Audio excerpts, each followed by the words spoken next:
No, So, definitely want to record this stuff. Yeah, I see the record button up. We're okay, good. good. And then after this is done, I'll take the recording and I can put it onto the YouTube channel that I have. And then what's nice about that, I always say, is I like to watch everything faster, just because the pauses of communicate, just whatever, just more efficient time-wise to just watch everything at double speed. So you can do that on YouTube. You can't do it on Facebook when you do a replay, but on YouTube you can play with the settings and make it faster or slower. So that's how I try to make best use of my time. That's smart. That's smart. Yeah. So let me check my phone and see if anybody is out there yet. Yeah, we got two people watching. Yeah, two people are on. Hey, Colleen. Oh, okay, good. Yeah, we're right on time now. It's 12. Oh, yeah. Okay, perfect. So, I'm so excited to welcome Adrienne here. I've known Adrienne, I don't even know how long, maybe 2011, 2012, somewhere in there. I met you. Oh, yeah, at least from like one of Donna's events at Soulful Awakenings. Yep, about 8, 9 years exactly. Mm-hmm. So crazy. And then, and she's always had a beautiful assortment of crystals. I don't have. There's one that's out of reach that that's the one that like I learned how crystals really call your name because I drove out of my way to see you at another event. The place isn't there anymore. It was in Jackson, I think. And there was a Labradorite that was calling my name. And I was going to say, it had to be Labradorite. Oh my God. For you, yeah, always. It was. So I went back and called you. My crystal here? What'd you say? Can you see my little crystal I have here? No, it's just out of sight. Oh, okay. Oh, that's you. So this is my Labradorite that I got from Adrienne back forever ago. Yeah, I remember that. And Adrienne kisses every crystal goodbye. Goodbye and hello. Yeah. So that's your amethyst. That's my, well, it wants to be on TV or Facebook Live, should I say. So yeah, you could always just not my personal one, but it belongs to the people. Right. So Adrienne's been doing this a long while, and I've learned some very valuable tips and tricks and just helpful tips for being a healer and dealing with energy. So I'm very grateful for all that you've taught me. So I'm so happy you're here. So if you want to introduce yourself in your own way and explain more about who you are. Oh, thank you, Karen. You're so sweet, Karen. I love you, Karen. You're so sweet. Really, really, really you are. I mean, I remember, when I first met you, and then, like you said, you came to my house, I think. Yeah, and you got another piece of Labradorite with your children, right, with your sons. And they were like this big then. Now they're giants. So we definitely go way back. And so I'm so happy that that this came to you and you decided to create this event and to host it. And, it was your idea to do it. And I love it. It's been something I've been wanting to do. So, just to be able to be free form and just talk about stuff rather than being so rigid in a class. So for me, I love this kind of venue. Mm-hmm. So thank you so much. Really, really means a lot. So I've been working with crystals for about 30 years. I can't believe I'm even saying that, but it's true. And I absolutely love them. I think they're just magnificent. I think they offer so much in the way of vibration and healing and energy and, guidance and intuition. And it was a very fast connection for me. And that connection came through my meditation teacher. So it started with my base of learning about how to meditate and, everything spiritual. I studied with him for, 20 years. And after the first year, he started introducing me to crystals. And he just had them all around his office, when I would go for my sessions. And I just felt so good. And I always looked at them and I was always intrigued by them. And he just gave me a little amethyst crystal as a gift for Christmas. And I said, what am I supposed to do with this? And he says, go home, meditate with it, and come back and tell me what you receive. I said, what? Are you crazy? He says, yeah. I said, all right. So at that point, I was already meditating for a year, studying with him, and my meditations were fine. And then I came home and I put that, it was just a little amethyst point. I put it on my third eye, and it was just like, boom, everything went into Technicolor. And it was like a movie, and everything was vivid color.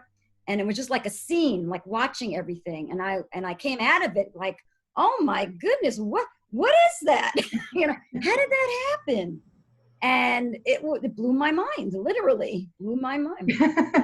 And then after that, it was just instantaneous. I just started picking them up, and I started wearing them, and I became very, very obsessed with them. And I had, hundreds in my pocket and around my neck, and, and that was it. I was hooked. Well, so, yeah, I first really, I mean, I had my one teacher, Janet, introduced me to stones in one of the classes. And I remember thinking the whole thing was crazy. And the next thing you know, I'm feeling things. But then like soon after, like maybe a year or so later, is when I met you, and I went to your house for a meditation, and you handed us a bowl of stones and said, pick a stone. And this is a story I tell all the time. I picked citrine. You warned us, if it's too strong, put it on the ground. And I was like, what is she talking about? And I'm holding it during the meditation. All of a sudden, I'm like I feel like my whole body is shaking. And I was like, I'll just put it down on my chair. And then after a few seconds, it's still. And I'm like, I have to put it on the floor. Like, she wasn't joking. So yeah, that was a very memorable event. Wow. Now that you mention it, I remember it, but I hadn't, thought about that in a very long time. That's very cool. Yeah. And that, Karen, that brings up a good point, because it's very deceiving, and like you said, you just picked up this little round crystal and you had such an effect with it. Mm-hmm. And I always say that to my students, don't be fooled by the size. Even though they're small and even though they look very innocent, they're really not. They're packing a punch. Right. And they're just these vibrant balls of light and vibration. And especially when you hold it in your hand and you begin to connect to that crystal, you're going to have an effect. And then when you put it on the body, the effect will be even greater. So don't be fooled by how small they are. It's a great place to start. It's a great place to experiment with the small, little, I'll show it. I'm not sure if you'll be able to see it when I do things this way. Mm-hmm. It's very good to experiment with the small little pocket stones, as we call them. And you just start out that way. You can, meditate with them. You could just sit down and hold it in your hands and just do a couple of breaths, just inhaling and exhaling, allowing the crystal to connect with your own vibrational field. And you'll begin to feel the effects of that. I know I always tell my students, like when they're first experimenting with crystals, I bring them into the Reiki teachings just as an energy exercise. And I'll say, hold it, kind of forget about it. Don't pay attention. Don't force to try to feel the energy. And as it kind of drifts off and it's still there in your hand, after a while, you'll start to feel the energy kind of wave up your arm, or maybe you'll feel light in your head or heavy in your feet, depending on the stone. But then your own brain gets in the way. So then when you start to feel something and you start to doubt yourself, switch stones, grab a different stone, and you'll have a different effect. And that really helps kind of bring it home to people that there is really this vibration here. There's an energy here. So it makes it really real when you can play with more than one to kind of discern that there are differences. Definitely. Very good point. And I really want to start off by saying a few different things. So first of all, welcome everybody who joined us here today for the live event. And you could also type in the comments any questions that you might have, and we'll be looking at those, periodically as we are talking. So we're going to try to get to all the questions today. If we don't, I'll try to answer them after the class, and you could look at it during the replay as well. And you could also reach out to us, and we'll also help you with any other questions. But I want to start off by saying a few things just to, give us a little groundwork. So crystals are an intuitive art. This is what they call the intuitive art of crystal healing. And it really says it in the title. So the best way to work with crystals is intuitively, is to allow your own feeling, your own sense, your own guidance to really lead the way. And that is really going to hold true whether you're a total beginner or you're totally been down the road for a while. So, with me, it's always about the intuition. That's what I always come back to, no matter what. So you can read all the books you want. You can do all the research online and read everything about how to work with them and where to put them and what to do and how to use them. And that's great. I don't mind that. But how it's really going to benefit you is when you are connected to yourself, connected to source via meditation, all these spiritual practices, connection to your crystals. And we're going to talk about how to attune yourself to your crystal, and taking the lead from the crystals themselves. So what do I mean by that? What I'm trying to say is that the crystals will inform you. They're going to inform you. They're going to tell you exactly how they want to be used, exactly where they want to be placed, where to put them on the body, where to put them in the house, who they want to sit next to in the house. They'll let you know. And they'll also let you know who not to put them next to in the house. So the crystals could be very bossy. We're not going to name names right now, but they can tend to be a little bossy.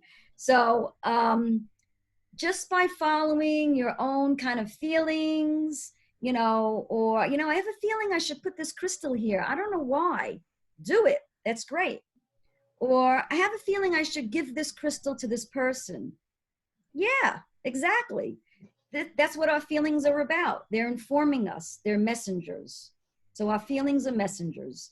And that's what one of their jobs is, to help us with that. And the more that you connect with the crystals and the more that you use them, the more they're going to teach you and inform you. And they will let you know. Believe me, I can't come up with all the things that I do and talk about and say. I have no idea. Not my brain, Adrienne's brain has no idea. These crystals are like telling me what to do. Go here, do this event. Go call Maura, tell her we want to do this crystal class. Oh, it's time for you to do a show. Take these crystals with you.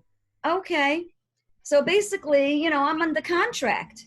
They are just dictating to me what they want, where they want to go, and who they, sometimes who they want to be with.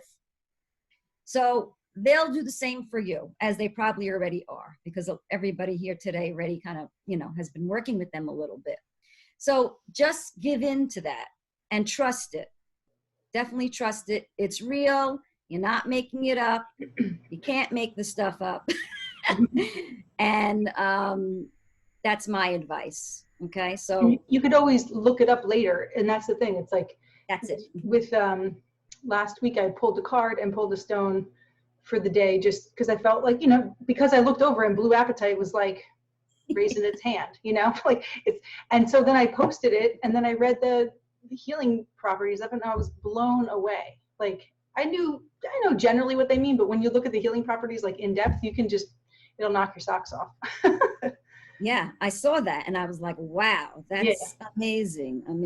Yeah, it's just, and like you said, it's very true, Karen. Feelings first, intellect second. So what Karen's saying, she just all of a sudden saw the crystal, it kind of waved to her and said, yeah, pick me up, work with me today. And you did that. And then later on, you went and got the book out and you read about it. And you were like, oh my goodness, no wonder why I picked up that stone. That's exactly right. That's exactly right. So, and that's really the only way that I work. All the crystals that I have, I probably work with the ones the most that I just was immediately drawn to when I was in some shop or some event.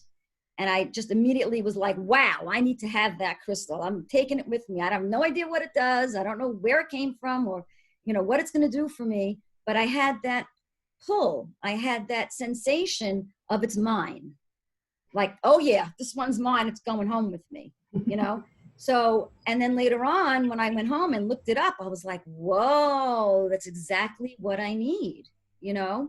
And that continues to happen to me from, over 30 years now. So I don't think it's going to stop anytime soon. I was on vacation one time and I had brought my little satchel bag with me of whatever stones I grabbed before I left. And then there was a lady who was selling crystals on the beach at like some expo, whatever, something. And I grabbed, and I knew there were repeat stones that I already had, but these ones were cool and they were a different shape and whatever.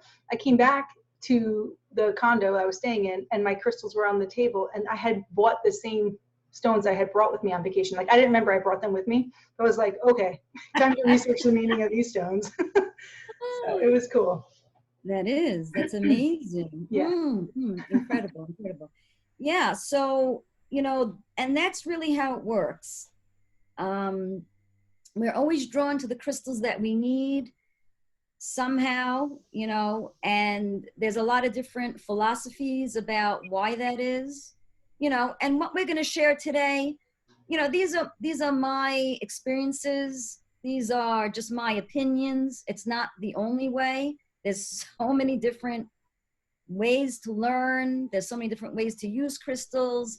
I'm just one person offering my experience.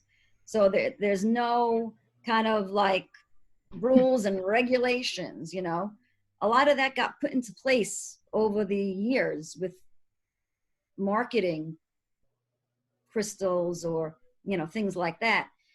So the truth is that everybody will have their own experience and they will work with each person a little differently, and they may affect each person a little differently. So just, again, it's your experience, enjoy it and go with it. But what I was going to say about the crystals and how to choose them, I get that question all the time. How do I pick out my crystals, So the best way is really, again, standing in front of a table, or even if you're buying crystals online, just be open in your heart center and just ask to connect to the crystal for you. You can say that, or just notice what happens. Usually you will be drawn to the same crystal. So sometimes people will come to my table and they'll say, well, what's that crystal? And I say, oh, well, that's fluorite. And then they'll walk down the table and we'll pick up another crystal and they say, well, what's this crystal? And I'll say, that's fluorite also. And they really? I said, yeah, just it's a different color, it's a different shape. And then they'll say, okay. And then they'll pick up a bracelet and they'll go, okay, well, what's this? And I say, guess what? It's fluorite. No, I said, it is, And so time and time again, I see this all the time. So we're drawn to crystals for the vibrational properties. We're drawn to it possibly to the mineral content, because the crystals have a lot of different minerals in them. And we might be lacking in that mineral. We might need that mineral in our body. So our body's like, yeah, we need that right now. Take that in. There might be a certain crystal that's a little different than the other crystals in the fluorite bowl. You might know this is the exact one that I need. Yeah, each of those little fluorites have their own little personality. And they all have a different sort of, not composition, but, a little something different. They may have, a little bubble in it. It may have a rainbow in it. It might be from a different part of the world, So each of the crystals have their own unique personality. It's the same thing as when you're going to the supermarket, you go to the farmer's market, you look at all those peaches, right? But you're drawn to certain ones. This one might be a little juicier. This one might be, a little more ripe. Who knows? But it's all our feeling. It's all our feeling. We're all drawn to that particular piece that we want. Yeah, I remember that with Chrysocola. One time you came to my house to teach a class and you had brought stones with you. And before we even got into looking at the stones, we were just talking. And I said, what's Chrysocola look like? Because it had popped in my mind. And you explained what it looked like. I'm like, okay. And then you put the stones down and I go, oh, what's that one? And you're like, Chrysocola. I'm like, okay, well, I'm buying that. It was funny. That was a nice one.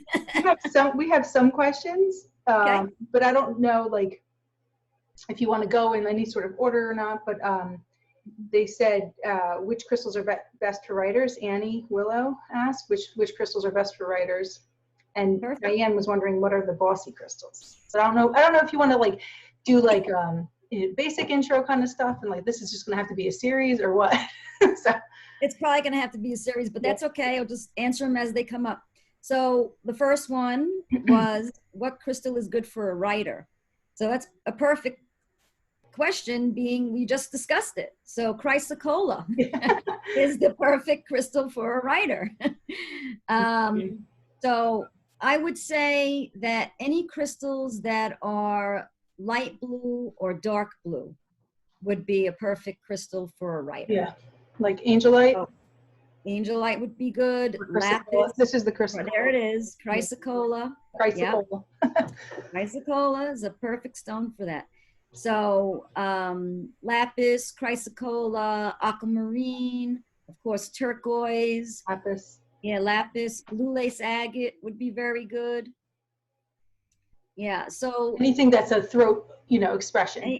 Anything that's a throat, exactly. I mean, of course, these are just surface kind of answers. There are, that does go deeper. If I'm doing a class or somebody standing in front of me, I would say, well, let's connect your throat with your heart. Let's connect all that with your third eye and your crown. So I'd maybe do a grouping of crystals for somebody to help them with that, But right. Chrysocola would be good to kick it off, because that would connect your root, your heart, and your throat. So it's like 3 chakras at once. Okay, and what are the bossy stones? The bossy ones, yeah. Well, there's a few that are bossy in nature, but then there's a couple that might not usually be bossy, but then can kind of almost, peek up and say, hey, you, listen, I don't want to be there. But I think one of the bossier stones that I have encountered would really be Labradorite. Labradorite. So that's why you're saying I'm a little bossy. Well, maybe you need to be more bossy. Okay. So, Karen, you could flash your Labradorite if you have it handy. Yeah. So that has a beautiful flash to it. So Labradorite is kind of like the king of the cosmos. They're connected to the galaxy. They come from that sort of galactic source when you hold it. So it's a little bit, not dark as a negative, but dark in cosmic, in the stratosphere of the stars and the whole system that's out there. And they have an opinion. So I'd say Labradorite is one of the bossier ones. Yeah. And then Ray asked if there's any crystals that maybe don't like each other, like as far as that would be not a good match, I guess. Yeah. So, not really. You have to, again, follow your feelings. A lot of the crystals do play well together. Like I said, it's not cut and dry when we're in this world of crystals, because remember, we're in the field of the subtle. We're working with vibrational healing. We're working with frequency. You're working with sound. You're working with color. So crystals are a vibrational art. And you want them to kind of be symbiotic, right? So you want them to work together in harmony. So when you put crystals together, there should be a harmonious undertone. When you put certain crystals together, you will feel a sort of repelling feeling. Like, when you have the magnets on the wrong sides or something, they repel. So you get like this kind of repelling feeling, like, oh, you don't want to be near that one. That's not going to work. So you'd feel it in your body, how it kind of just repels, as opposed to cohesiveness. Mhm. So just pay attention to that, I would say, Ray. And then Lauren Houston said, I'm a jewelry maker mostly with copper. Which crystal is good for that? Yeah. Hey, Lauren. I'm glad you're here. A lot of the crystals love copper, you know, especially like the turquoise loves copper. Um, Black tourmaline would be great for copper. You know, it depends on the pieces. Again, I hate to keep like repeating myself, but when you go to work with those crystals and you're about to wrap them, you know, they're going to inform you. You know, you might pick up that copper wiring and start to do it. And you might get that, oh, I don't think they like this too much. And you'll like, wait a minute. And then you'll pick up the silver wiring and you'll start to wrap it. And you're like, wow, it's almost doing it by itself. It wants to go here, it wants to go there, it wants to get this edge and that edge. And you turn around and you go, wow, this is gorgeous. How did that happen? Right. The crystal is informing you. They're showing you how they want to be wrapped. They're going to let you know what to wrap them with. Again, it's an intuitive art. I remember hearing two girls that were wrapping, like they were into crystal jewelry, and they were talking to each other. Like I kind of overheard their conversation after like a crystal bowl session or something one time. And they were saying, isn't it crazy how the crystal just tells you where to wrap the wire? And I thought that was so cool. So that's like, you're just saying the same thing. Yeah. This is my little piece of copper. Isn't that cool? Just a chunk of copper. Yeah. Chunk of copper. Yeah. Very helpful. Yeah, they're awesome. How often should we charge our crystals, says Maya O'Malley. Okay. So as far as cleaning your crystals and charging your crystals, I kind of put them together. Okay.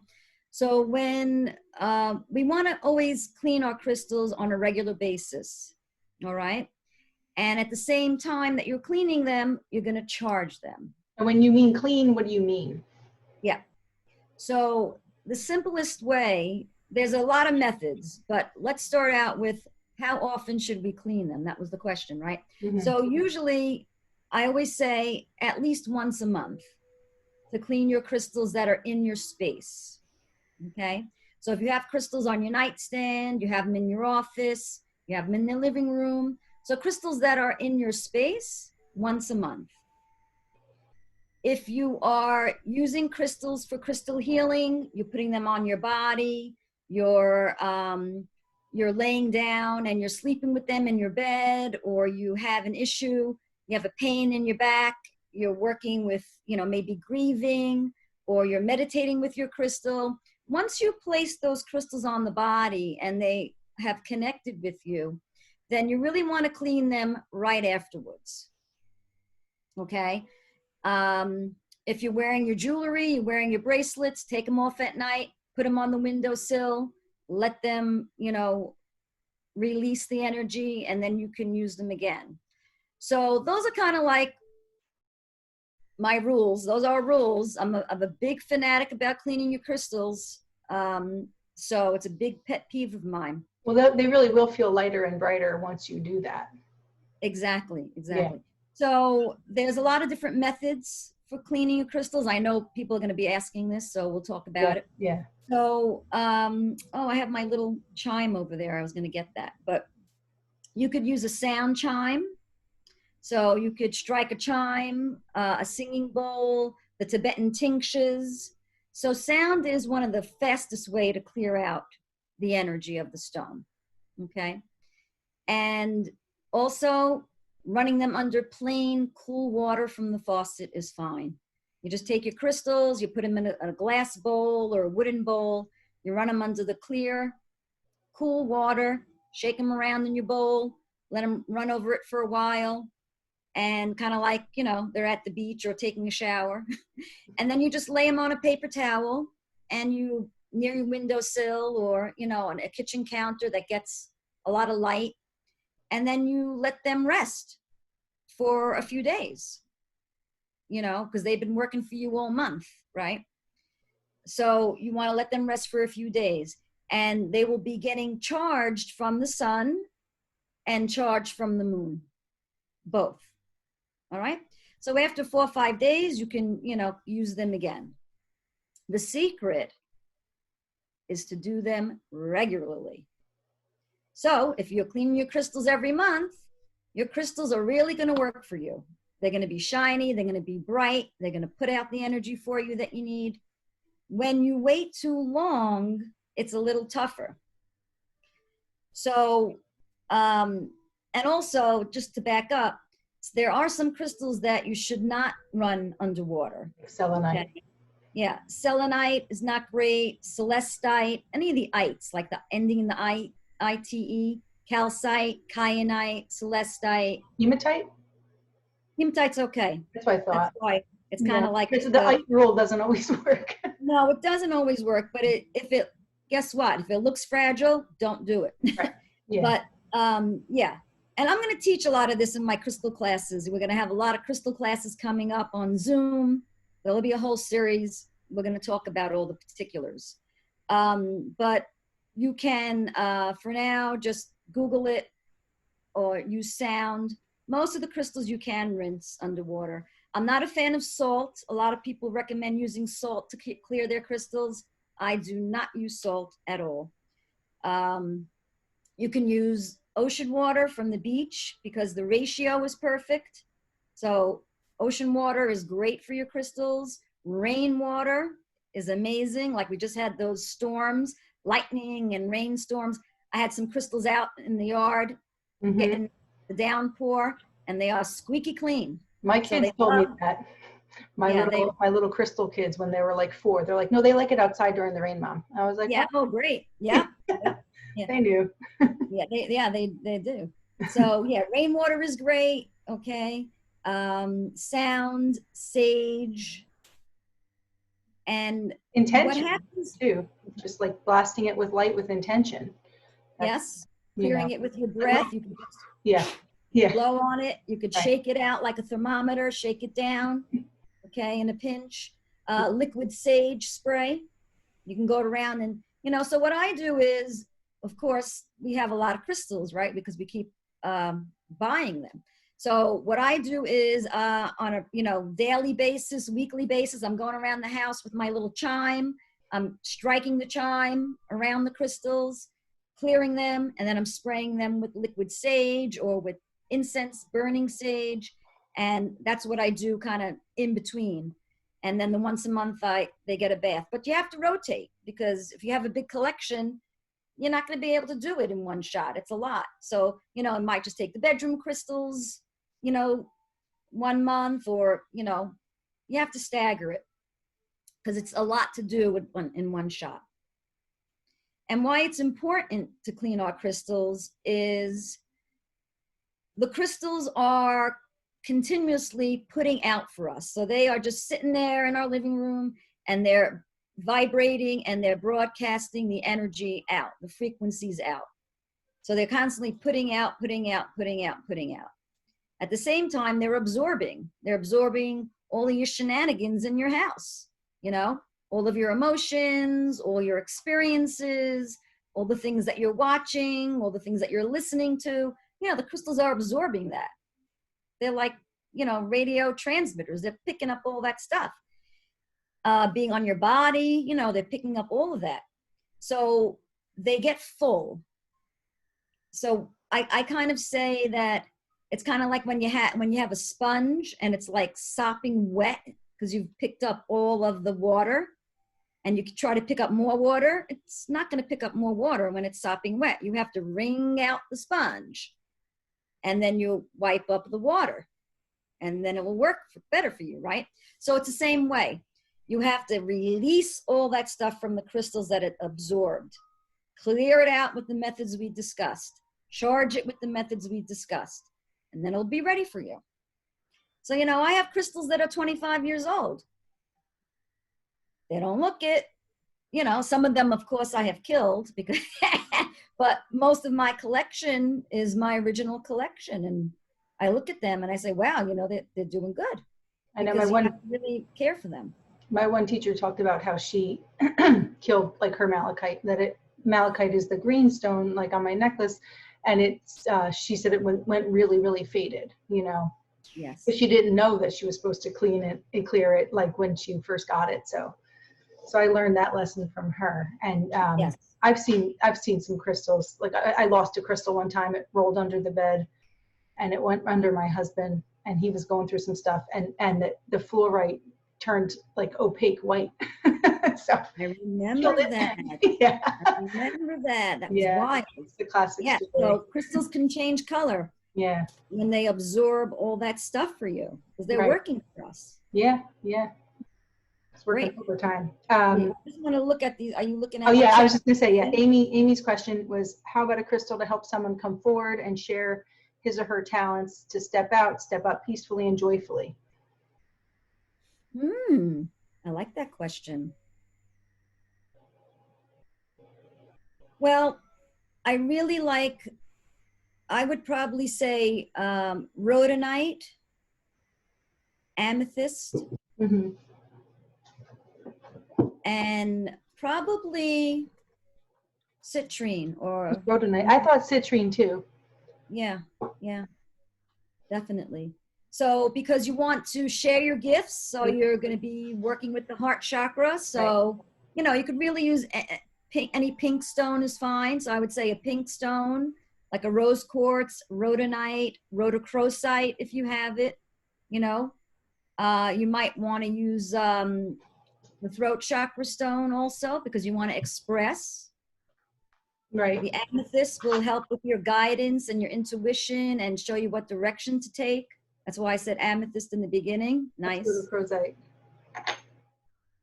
And then the citrine to add some joy and happiness and your willpower, stepping out into the world.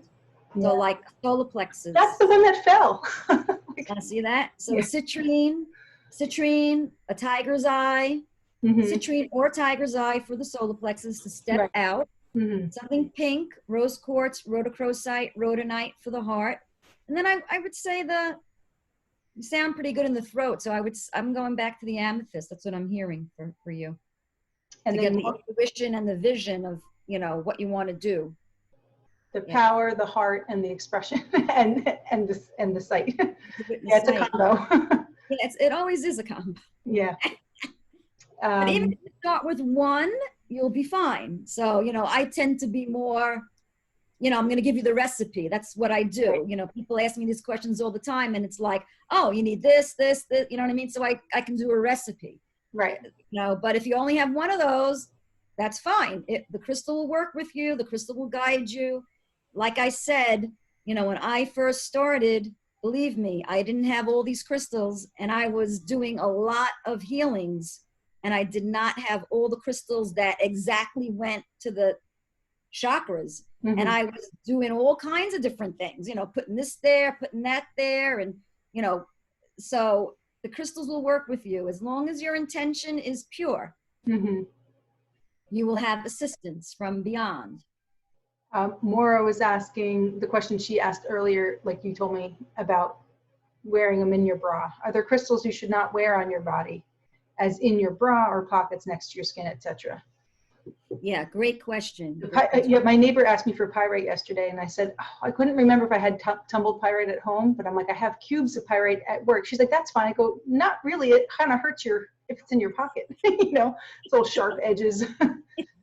You might take out somebody's eye, you know, bring it close to you.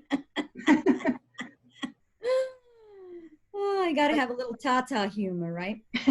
So, oh my God, I'm so bad with this. So when we are putting crystals on the body, if we're going to pack them in our tatas, okay? So you want to have ones, like Karen's saying, that are a little smoother, that don't have jagged edges, because you don't want to cut yourself. You don't want to, you know, have a scratch or something like that. You don't want them to break also. So usually the round, smooth, tumbled stones are better for the tatas, okay? As far as what not to wear next to the skin, there are a few of them. And some of them are a little bit more rare. So I'm just going to talk about the ones that I think are more accessible to everyone. So the first thing that I would say is no raw malachite. That's right. Because when it's in its raw state, first of all, it's very fragile. So you won't even be able to put it in your bra. Okay. It's toxic. And, you know, it has a very, very high copper content to it. And it could be toxic if you know, keep it too close to the skin. With that being said, you could wear tumbled malachite if you wanted, but I wouldn't say for like an extended period of time, but it's safe to do that. So not the raw malachite. I would say no Galena. Galena has a very, very high lead content. No Galena. No Cinnabar. Cinnabar has a very high mercury Use a malachite. content. Yeah. Cinnabar, too much mercury. I don't know that other one, Galena. I don't know that stone. Galena is has a lot of lead. It's a silver crystal. Okay. Yeah. So, and then the other one I would say that's popular now would be Bumble Bee Jasper. Okay. Bumble Bee Jasper, it has very high amounts of arsenic and sulfur. So of course, no sulfur if you happen to have sulfur. That's very fragile. But Bumble Bee Jasper has high sulfur and arsenic. So I would not be putting that next to the skin. Okay. Other than that, you know, you could pretty much use most crystals. Okay. Like I said, they're the rarer ones anyway. So it also depends how sensitive you are. You know, I used to wear a lot of crystals in my tatas, and then I became very sensitive with my skin and the heat of the crystals being in there all day. So I actually had a little bit of a rash, you know, sometimes with it. So I kind of stopped doing that. I mean, I still do it occasionally, of course, you know, I do that, but I don't have as many in there. I put them in a pouch. And I put a little safety pin on the pouch and I clip it to the inside of my waistband in my pants.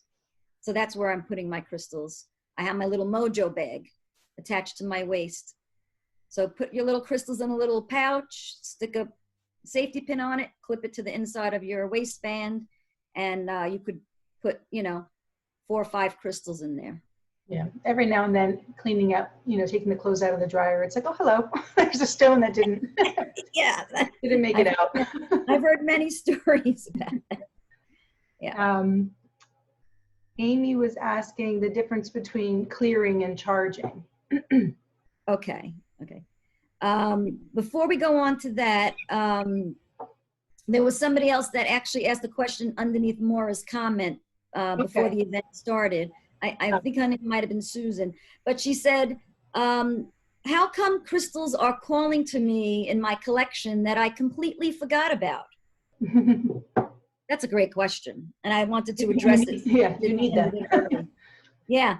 So basically it's because they want to work with you right now. They're like, it's like an old friend and they're knocking on the door going, hello, I'm coming to visit you. Remember me? We haven't played for a while. And you're like, oh yeah, I forgot about you. Where have you been? And then you pick it up and you start kissing it if you're like me.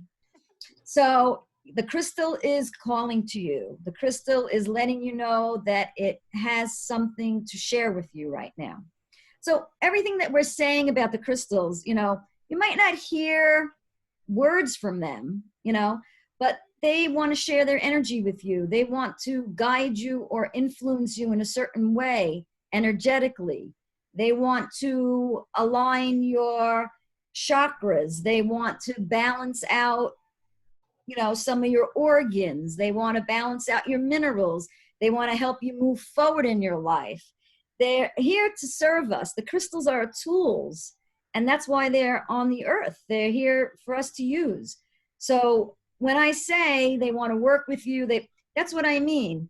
It's not going to be like I'm talking to you, hearing these words saying, go call Karen to get a massage. It's not going to be in words per se. It might be, because there are people that will get that, from the crystals. But it would be a feeling. Oh, I just got the feeling to call Karen today because, I really need to have an appointment. And then you call her and she'll say, I was thinking about you. I was thinking about you the other day. And and you really? Yeah, really. And you go and you see her and you learn all this stuff, or she gives you a great session and you get what you need. So it's about paying attention. It's about listening. And, I've been, of course, like everyone else, following a lot of things on Facebook and all that. But I follow the artist Wah, W-A-H. She's a kirtan singer. She sings all the sacred music. I call it the Om Shanti Shanti music. If my mother is listening, I hope she is. So, all the yogic Sanskrit traditional music, all the prayers from the yoga tradition. And she wrote a new song. And she's very cool. If you haven't listened to her, you just look her up on Facebook. She's doing a lot of live music and a lot of self-healing classes for free. And she said to give the light more space to come in, right? So how do we get from here to there? Open up, ask, give the light more space to come in. So that's what it is, opening up and asking. And that's what the crystals help us do. The crystals open us up to the divine, to the sacred knowledge, to the knowledge of all creation, to existence itself. And the crystals are downloading us all of this information that we need. That's why all the kings and the queens, the Egyptians, the Native Americans, the yogis, all the warriors, they had crystals on their swords. They had crystals in their crowns. Why do you think they're wearing a 10-pound, crown on their head? That's heavy. They're getting the information from the cosmos via the crystals acting as a conduit, bringing us the guidance that we need. I remember last year when I was teaching the class and Ray had a whoa moment about the crown. So he was wearing a knit hat and he stuck the crystals in his hat. Love it. That's great. That's good. Perfect. That's like I said, there's so many ways to work with them. Find your way, find your way. Yeah. And then the question you said, what's the difference between clearing and charging? Yeah, clearing and charging. Aren't they very much the same? Well, clearing is cleaning your crystals. And so charging when you clear your crystals, you're cleaning your crystals. That's the same thing, clearing and cleaning. And then when you charge them, that's when you're putting them in the sun and the moon to charge. Look at it this way. It's very simple. Don't we take a shower every day? Don't we have to clear ourselves out? Don't we have to release all that stuff from the day? We have to clear ourselves, right? So we have to take a shower every day, clear out all that junk, release it out of us, because we are human crystals, right? And then we have to go and charge ourselves. And how do we charge ourselves? We go outside in the sun, we walk in nature, we go out with our friends, right? We learn things. We charge ourselves in the sun and the moon and in nature. So it's the same thing. If you look at it, the same thing. A lot of this is common sense. I don't know. I say that maybe because it's common sense to me. I don't know. But it really is very simple. They're very simple to work with. And I think that people, a lot of people that come to me, sometimes they're just overwhelmed. It's a very big field. And I do understand that. It's a big subject. But you're not going to learn it from here. You're going to learn it just by holding them, carrying them in your pocket, wearing them, meditating with them. Try using one crystal a week and get to know that crystal. How does it feel when you pick it up and you're stressed out? How does it feel when you go to learn something new? How does it feel when you go to meditate with that crystal? So that's what I usually say. Start with one and see how you do. Try it for a week. See what you notice. Ask it what it wants to tell you. Attune yourself to the crystal. That was one of the questions. Yeah. How do we attune ourselves to the crystal? So when you first get a crystal, you should really clear it by running it under the water, because we don't know who touched it. So you always want to clear and cleanse your stone before you pop it in your pocket. So just take that, that one day or that, couple of hours just to run it under the water, clear it, and then you can leave it overnight and then use it the next day. That's what I usually do when I get a new crystal, because I'm so excited, I can't wait, which is fine. And then you just kind of hold it and you connect with it, kind of like a pet, So you just claim it. You just say, I want this crystal to be used for my highest good. Please allow this crystal to be used for my highest good. And you just hold it, take a few breaths, put it on your heart, take a few breaths, breathe with it, kind of claim it, and then it will begin to work with your energy field. And it is it's a relationship, right? It's exchanging. The crystal's taking in your energy and you're taking in the crystal's energy. Yeah, you kind of like get acclimated to it. I usually, when I have a new stone, I usually hang out with it like very intentionally for like 3 days, just in the beginning, just to like really get my energy in it and it in me kind of. So, yeah. Exactly. Yeah, it's kind of like a new pet, right? You want to always, like, I always say, the more you pet it, the more you rub it, the more you talk to it, the more it's going to give back to you. Diane asked, does sound also charge your crystals? Because sound could clear them. So could sound charge them as well? Yes. Yeah. Yes. Both. I like one-stop shop. I like chime them and I put them in the windowsill all the time. Exactly. So, yeah. Exactly. Yep. Sound will charge them. Perfect. And I know that Janine had given us lots of questions. I want to address some of them. Okay. She said, where and how is it best to store crystals? And I just always intuitively, I think I learned it, but I also just intuitively felt like organic materials, like wood, cloth, like I know it didn't feel intuitive to put them in plastic, but sometimes like it was just practical. Like I have I guess it'd be like a fishing tackle or like a craft box that has like the grids. So I put each stone in there so people can make their own crystal kit. But it's like, I feel bad for the crystals that I'm putting them in plastic, So, but I know that wood would be best. That's my thought anyway. So what is yours? Yes. So exactly. Natural material is best if you can. But again, it doesn't have to be. I do the same thing. I have a bunch of tackle boxes. You can get them at, Walmart, Target, Kmart, any kind of craft store online. And I used to buy them in the fishing department in Kmart.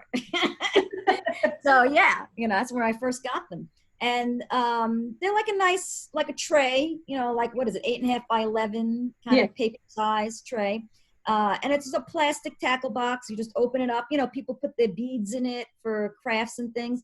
And you want to try to get the ones that are adjustable. So they have the dividers. And so you can kind of make them a wider box or a narrow box. So you could break up the dividers and, store them in there. And I store mine by color. So I put all the reds and the oranges in one, little section. And then my next section, will be the blues and the pinks and the purples and the silvers. So I have them all separated in that tackle box. Mm-hmm. I have about 20, but we're not going to talk about that. So yeah.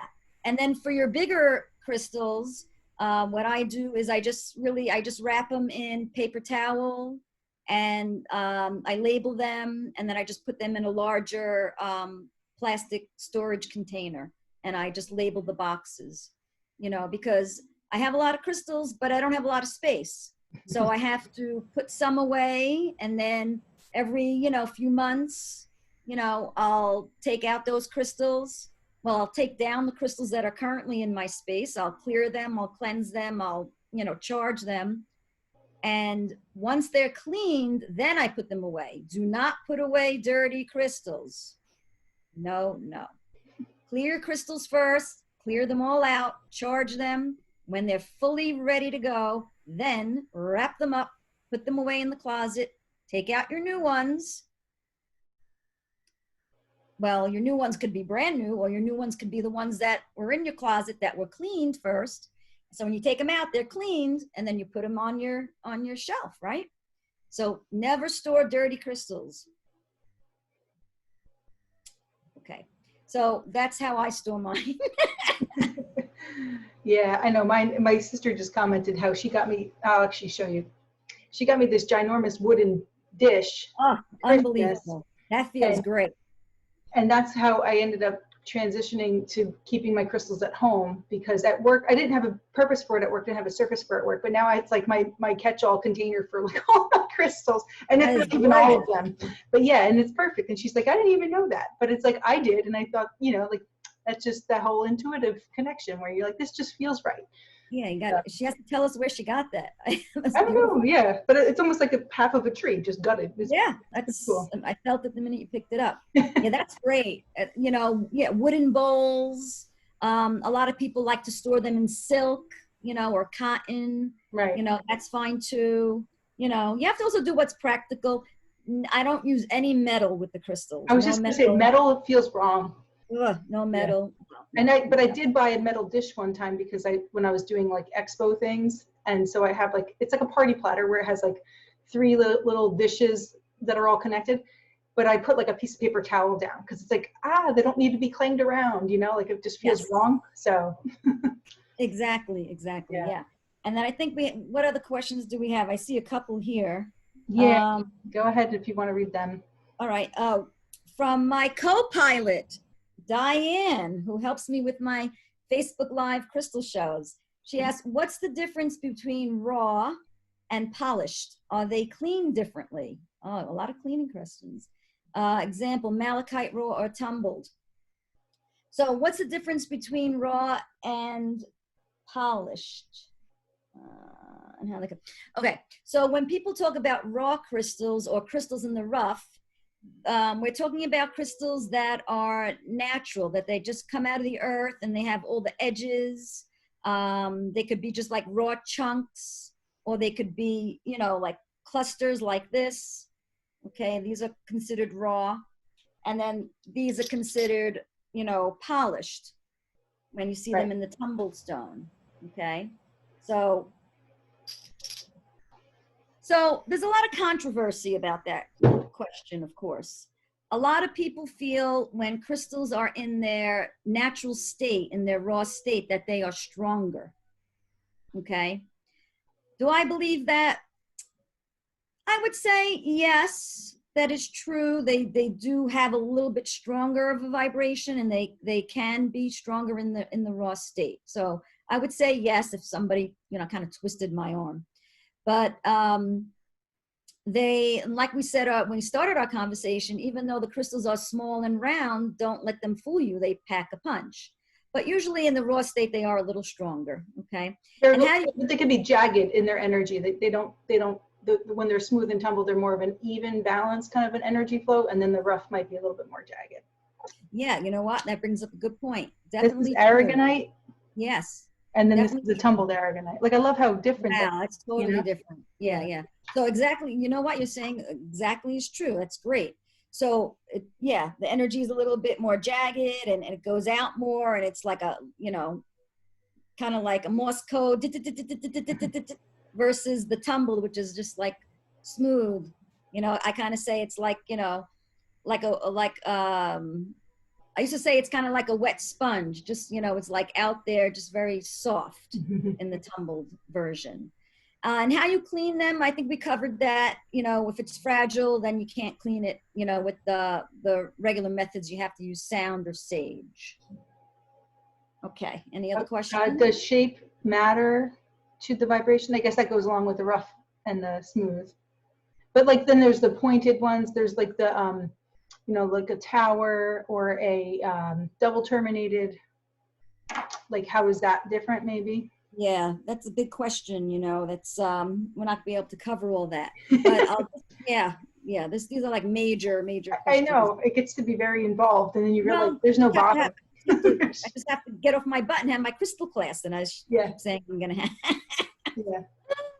So we're gonna make a crystal series on Zoom. I promise you. I know, because a lot of people are asking me. So I can't sit on my couch anymore.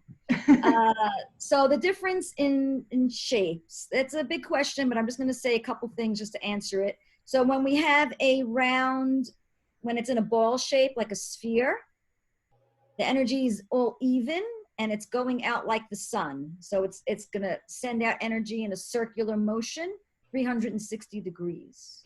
in a round ball shape, which is called a sphere. When we have it like a obelisk or a pyramid shape, it comes to a point. So the energy is going to be focused from the bottom up to the point, and the energy is going to come out of the point and direct up to the heavens.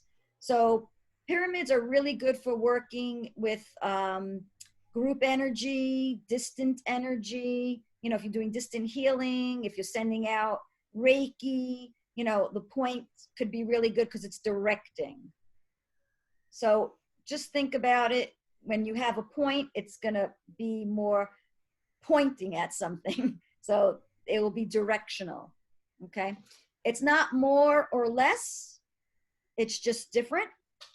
And what I would add to that is it's kind of like a symphony, you know, when you wouldn't want to have all pyramid shapes in your house. You wouldn't want to have all round sphere shapes in your house, right? You'd want to have different shapes to do different things, right? So it's kind of like, you know, when you're in a symphony, you have like the bass note, or, you know, and then you have the sopranos and the altos and the tenors. You need all those different notes, right, to achieve that beautiful Harmony, yeah. that we hear, that harmony, you know, that play that's going on, the conversation that's going on, because these crystals here are talking to those crystals over there, and those crystals over there are talking to the crystals over there. So it's a symphony. It's, you know, it's all communicating to us. So you want to have these different highs and lows and things in between. And I'll leave you with that. Okay, sounds good. I was like, oh, but the top 5 crystals, I think that's a good one also, just like top 5, like, because people always want to crystals. Yeah. So amethyst, purple amethyst, rose quartz, you know, love, compassion, the heart. Amethyst is going to be your psychic abilities, but it does so much more than that. Hope, peace, intuition, eliminates fear, boosts your immune system. I have to say smoky quartz because that's what they're telling me right now. So smoky quartz, you know, grounding, dissolving negativity, connection to the earth, letting go, being in the present moment, anxiety. So definitely that. I sleep with this guy. This is my smoky quartz tower, and I just love this thing. Beautiful. It's so soothing. It's like yeah. And I would think citrine would be another core basic. I was about to say, yeah, citrine. Yeah. Citrine is yellow. It's joy, happiness, optimism, willpower, strength. Mm-hmm. Yeah, there's so many, but you definitely have to have those, right? Yeah, and clear quartz is good because it's the amplifier. Yeah. Mm-hmm. There's a lot, but if you have those, you're good to go. Top 50. Hard to choose. Well, thank you so much for doing this, Adrienne. How are we doing on time? We're perfect. It's 1:02. Oh, wow. Okay. I had a feeling it was close. Okay. Awesome. So yeah, and I know we didn't get to every single question on the list, but you know, we'll go through and look at it later and answer it the best we can. So I don't know, maybe there'll be more to come. I'm sure there'll be more to come. It's a lot. There's a lot of questions in there. I don't know if we're going to be able to answer all the questions, but we will try. And but, you're going to do the Sunday thing where you're doing another Facebook Live where you're basically having like a market, like what you're selling, right? That's true. So that's a good point, Karen. So if you would like, first of all, thank you everyone for joining us, and thank you so much for all of your questions. They're amazing questions. I love it. I wish I could be here for 5 hours because it doesn't bother me. It just, you know, I could just talk about them all day. So thank you so much for your questions. So if there is something in your questions that is really important and like personal to you, as far as, you know, having to do with healing, or you need assistance with something, please private message me.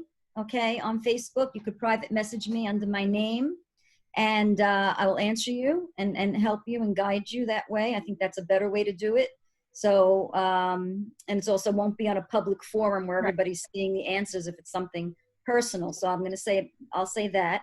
The other thing is, if you'd like to know more about my classes and my events, you can put your email in the comments. All right, so just type your email in the comments where you've been watching, and I'll add you to my email list, and you'll get all my notifications of my classes and my events. You could also friend me on Facebook under my name, okay? Adrienne Gammal, okay? And you'll see my events there as well. And yes, let me just think, what am I doing? So tomorrow night is Friday night. So tomorrow night at 7 o'clock, if you're already on my email list, you would have gotten an email saying I am doing a chakra meditation, chakra chanting meditation at 7 o'clock on Zoom. And that's going to be free as well, okay? So again, type your email in if you're not on my list, and I will send it out to you quickly today. So you'll have that if you want to join us. That'll be from 7 o'clock to about 7:30. And then on Sunday, this Sunday, I will be having my Facebook Live crystal show. So it's like a crystal party. I will be doing that at 2 o'clock, and that will be under my name, Adrienne. You'll see Adrienne Gammal is live at 2 o'clock. And I'll be showing crystals and some type of jewelry, maybe earrings, bracelets. I'm not exactly sure yet. And you'll be able to purchase the crystals if you wish. So it's kind of like a crystal show. So I developed it because, you know, we're not able to be live and in our community, our yoga studios, and at our holistic events where I have my table and people come up and, you know, ask me questions and get the crystals that they need. So I did a few of them already, and we're going to do another one this Sunday. And it's fun. It's really cool. It's different, but people are getting the hang of it. So you'll get to see all the crystals on the table. You'll get to choose which ones are talking to you. You get to ask me questions about those crystals, and then you get to purchase them if you wish. And then I ship them to you. And my co-pilot, Diane, she helps me with that. Thank goodness. So it's a lot of fun. We have a good time. I'm always laughing at myself because there's always something going on with the Facebook Live, you know. So it's entertaining anyway for me. Oh my goodness. For sure. Yeah. And also I just want to say a couple other things is Karen is an amazing healer. And Karen is an incredible teacher as well. She has her own groups that she has been leading the way since, you know, when you lived down in, was it Manahawkin? Yeah, Manahawkin. Manahawkin, right? I came down there several times. So Karen has her own group of people, and she's a fearless leader. She's a great, great teacher. As you could tell, no nonsense, very clear. She gives it to you straight up. And you're also doing a lot of free things, and you're also doing a lot of long distance Reiki healings now for people and group healings. Right. So reach out to Karen. And I guess, how do they find you? Well, they're on my page now. So, but if they want to reach out to you, they could private message you under your name. Yeah, they can find me. Yeah, Karen Foot is my regular Facebook profile, but then my business is Rebalance with Karen Foot. And all my information's there. My website's rebalancewithreiki.com. So however you want to reach out to me, but it's pretty easy to find me. so if not, ask me, that, I'll hook you right up. Oh, no, absolutely. Are you kidding me? Thank you. If it wasn't for you, I wouldn't be doing any of this. Crash course and Zoom. You know? Yeah. You gotta have helpers, you know, you gotta have helpers. Yeah, so awesome. Thank you so much, Karen, for creating the event and for hosting it. It was really great. And thank you everyone for participating. I love you. Mwah, mwah. And stay safe, stay strong. Play with your crystals. Don't be afraid. Just use them and you'll be fine. They'll teach you. They'll teach you. Exactly. So, thank you, Namaste, Adrienne. everyone. Thank you, everybody. Have a blessed day. We will see you soon. Much love. Bye.